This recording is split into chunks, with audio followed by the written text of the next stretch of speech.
Welcome everyone to the first Self-Sufficient Sunday. Now, if you don't know what that is or why we're doing it, go back and watch Friday's video first.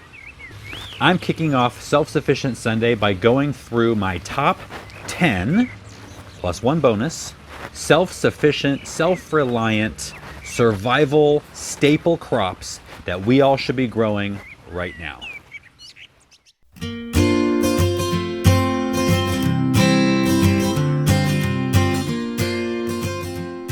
Now, these crops are in no particular order, and if you agree with me, definitely let me know in the comments.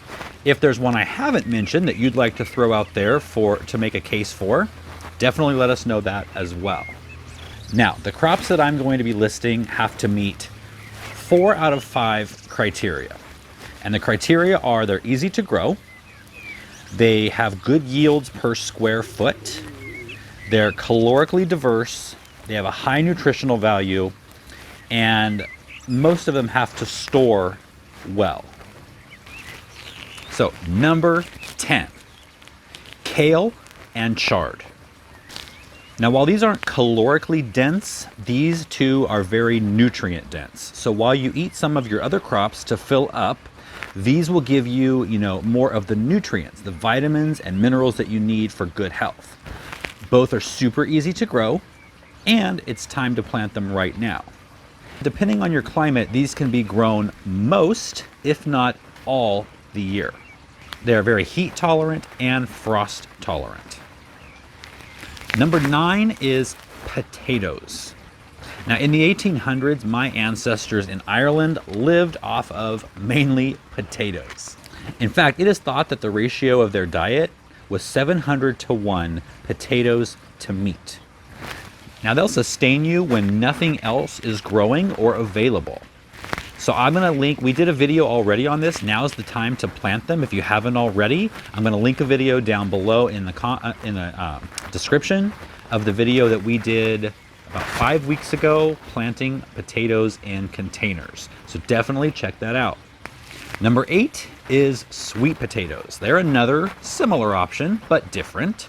And they're much more nutrient dense, they have more fiber, and they're better for you than potatoes are. If you live in a long, warm growing season or you get started early, these would definitely be great to add to your list. And they store a really long time. And I just did a video this past week to get you started with your sweet potatoes. So definitely, I will leave a link down below to that as well. Check it out. Number 7 is carrots. Carrots fill you up and they pack a big nutritional punch. Another great thing about carrots is they're relatively quick growing, but you can leave them in the ground until you're ready to harvest, and they can handle really cold weather and even frost. If you mulch them heavily in where you get snow in those winter areas, they'll even last out there until you need them. If your ground freezes solid, you will need to dig them and bring them and put them in the refrigerator, but they do last a long time in the fridge or in a root cellar if you have one. And in a real pinch, in real hard times, you can eat the tops as well.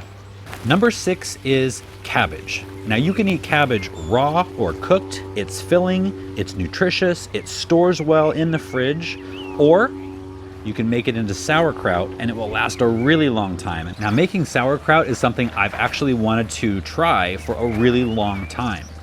And since it's Self-Sufficient Sundays, and I've got some cabbage right here, we may as well give it a shot. So in a few weeks, on Self-Sufficient Sunday, let's try making some sauerkraut. Number 5 is a twofer, garlic and onions. Now, I can't even think about going into the kitchen and making something without using garlic or onions.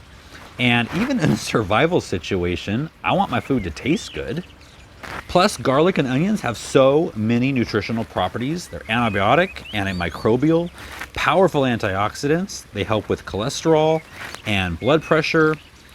And if I'm in a survival situation, you can bet my blood pressure is probably going to be pretty high. And they store for a really long time. Number 4, along the same lines of flavor and health, are herbs. any of your favorite herbs are great to have on hand because they will flavor your cooking, and they are also really good for you. Now, depending on the herb, it depends on what they're going to help you with. So grow as many herbs as you can. I have a container garden, all metal wash tubs that have worked really well for me. At the entrance to my garden, I have all my herbs there. They're really close to the kitchen.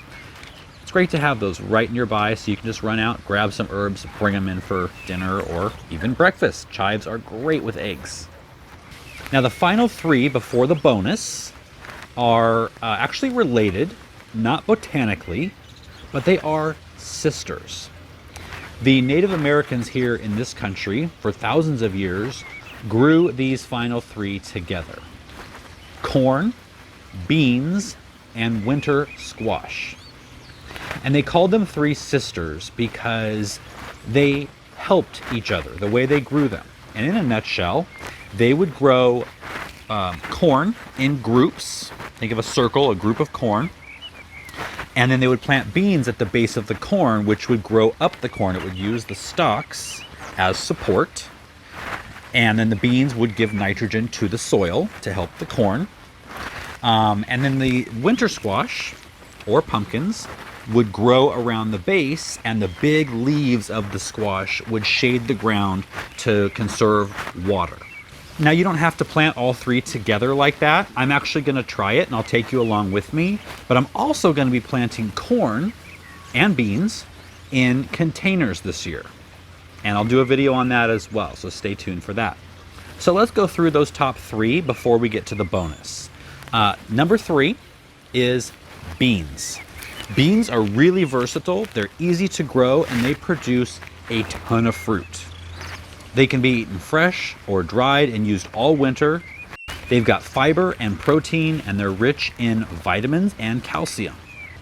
Number 2 is winter squashes. Now we're talking butternut, spaghetti, acorn, even pumpkins. They're full of vitamins and fiber and can be stored up to 6 months. Number 1 is corn. Not sweet corn. I know that's what comes to mind first. I'm talking about grain corn. Grown and dried on the stalk and then ground into meal. Can you imagine making your own cornbread from corn that you grew in the backyard? How many people do that? That would be really cool. Now, corn can be combined with beans to actually make a complete protein. Now, I'm going to be growing Bloody Butcher from Baker Creek, and it's an heirloom variety that is untainted by GMOs, and it got really good reviews as far as taste and growing and, everything that really matters to us. Okay, so that was 10, and now it's time for the bonus. And if you watched the last video, you probably already know what the bonus is going to be. Everyone say it together. Eggs. Now, you can't have eggs without chickens. Eggs are the perfect food. So nutritious, they are often referred to as nature's multivitamin. They have vitamins, minerals, high quality protein, and good fats. Eggs also contain small amounts of almost every vitamin and mineral required by the human body. Why not have your own supply of organic, fresh eggs right outside your back door? Now, if you watched Friday's video, you know that we're going to be going through all of that together because we got baby chicks on Friday. We have adult chickens in the coop already. And so I'm going to be walking through everything you need to know about raising your own chickens. And I'm telling you, it's a lot easier than you think.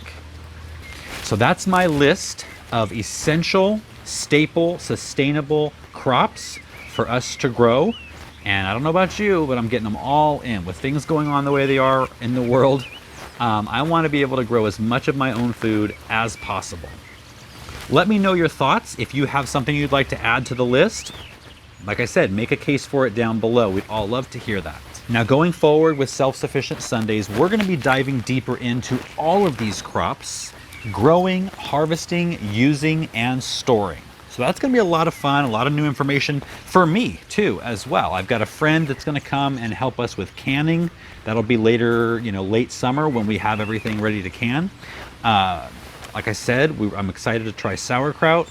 And there's some other ideas that we're working on as well. So definitely, if you are not subscribed, hit subscribe. If you are subscribed and haven't hit the notification bell, definitely do that, because then you're going to get notified every time we have one of these videos. So our next video will be Tuesday. It's Tomato Tuesday, and we're going to be talking about companion planting for tomatoes. So I look forward to seeing you guys then. Bye-bye.